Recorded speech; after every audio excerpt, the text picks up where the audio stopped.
In the previous video, I basically said that most video games lack self-awareness, and as a consequence, they can't lead you into understanding where the fun is. But it's actually much worse than that. I've been making games for 20 years now, and I believe that storytelling in our industry is just coming out of its infancy.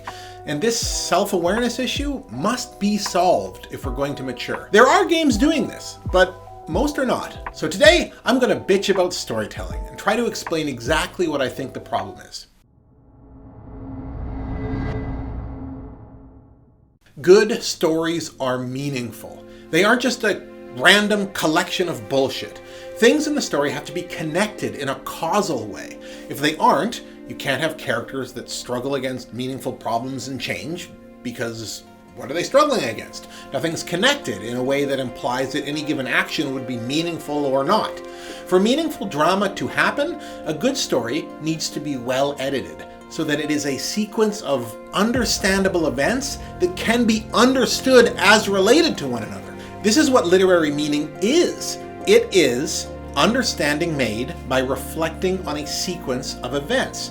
And it is the most important thing in a story, because upon what other basis could you possibly decide what story events to put in and what to remove? Well, you have to know what your story is about. Because storytelling has been a passive phenomenon, one that we observe, when we started making games, we implemented storytelling in a passive way, through dialogue sequences, cutscenes, etc. Storytelling is generally seen as separate from gameplay.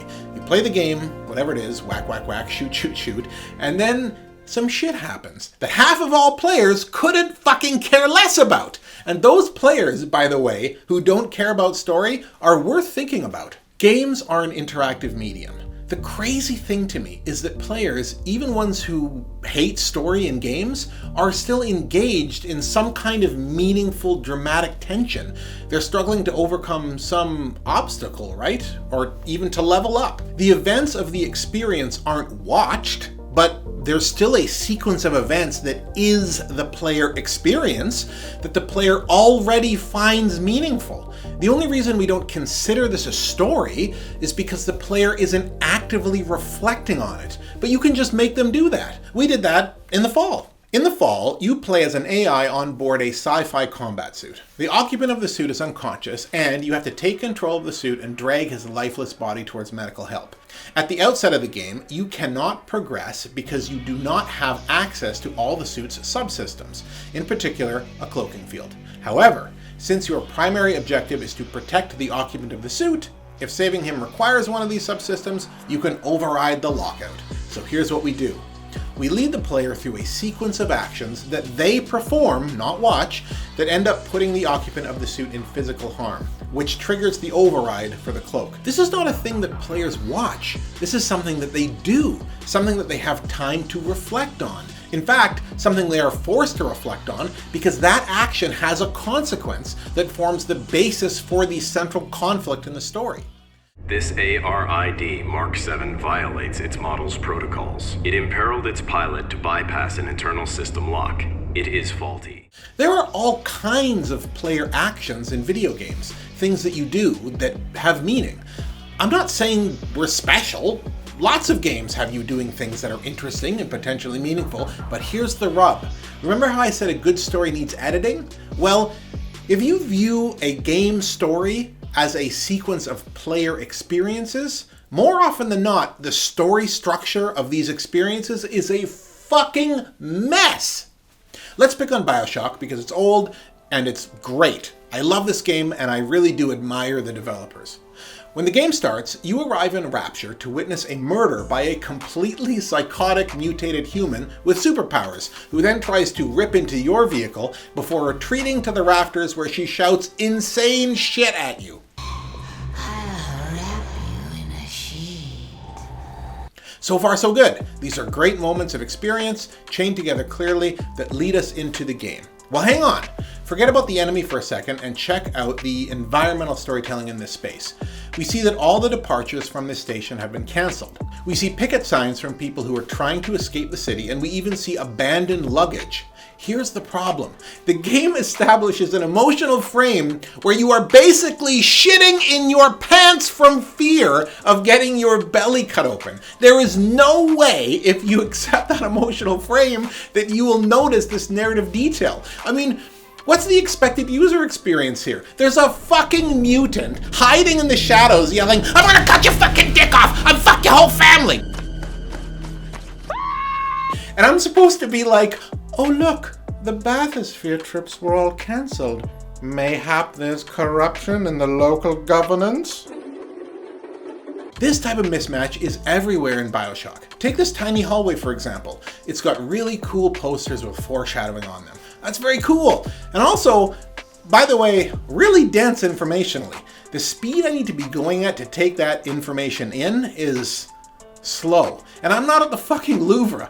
I'm beating junkies to death by smashing them repeatedly in the fucking face with a wrench. How can that beat fit into the sequence of my player experience, my player story? I don't mean to be unfair to BioShock. It's a pioneering effort, and its developers deserve nothing but praise and admiration for that. But this does illustrate my point. BioShock is full of interesting things that you do, but it's all jumbled and disjointed.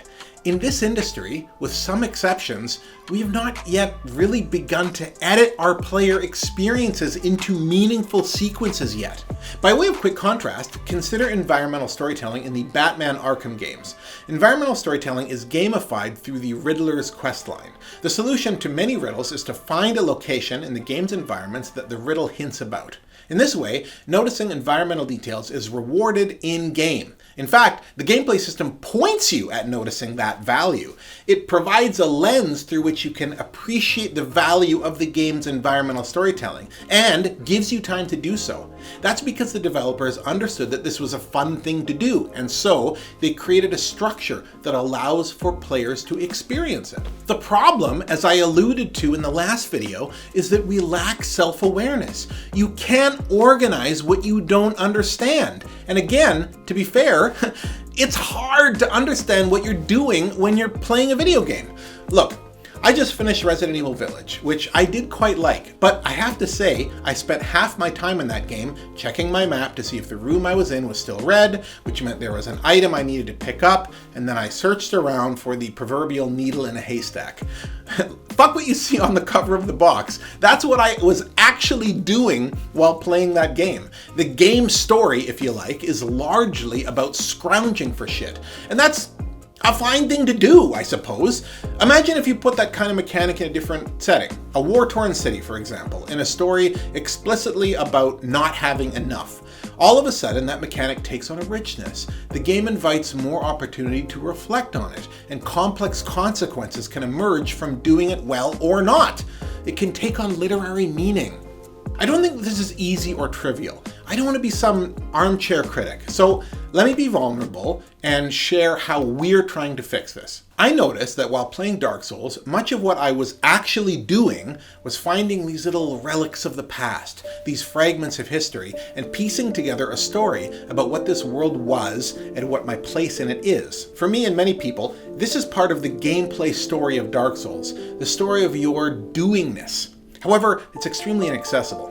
In contrast to the Batman Arkham games, there's no gamification for this, so in a gameplay sense, it doesn't matter. Furthermore, the plot in Dark Souls, not the backstory, but the plot, is extremely sparse and provides no support for it either.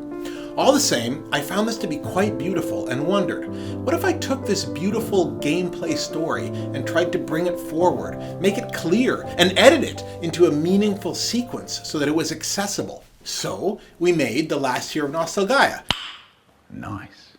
A game where the world is too obsessed with nostalgia and is collapsing back into the past. Ironically, this is causing a flattening out of the historical substance of the world. It's being forgotten and fading into oblivion. You play as a mysterious pixelated hero, literally made out of ASCII text, the oldest thing possible. And to make progress through Nostalgaia, you find faded relics. That is, weapons and armor that have a faded memory of something that happened to them. If you can find the location in the environment where that happened, the item can become remembered, which will make it stronger. The more lore you learn, the better you get at these puzzles, and over time, you begin to accrue remember bonuses. In a sense, you become like the avatar of the past. Then we have a plot that, among other things, encourages you to reflect on this process. It's a game about extracting value from the past in order to make you stronger, in the passive story, but also in the doingness. Now look, there could be and probably is lots of problems with how we build all that. For example, the starting premise is a bit complex, I think, as is this paradox where you're the oldest thing trying to save the world from collapsing into the past by extracting value from the past and making it new. That's pretty hard to wrap your head around. I really like those kinds of complex ideas, but honestly, putting them in a consumer product, I think, is a mistake. And I'll probably steer clear of that kind of thing in the future. Regardless, the point is this. I don't know if Nostalgaia represents a solution to this problem ultimately or not. I'm probably missing something else. However, this problem that I'm describing, I believe, really is the most important problem that we as the video game industry can solve. It's that games are disjointed. Gameplay stories are a mess. Their various components often conflict and don't add up to anything. And honestly, I think most people currently don't give a shit. But some do. I think I'm right here. I think this is better. I think it's necessarily the future. So I'm going to say it. You know what? I'm about to say it.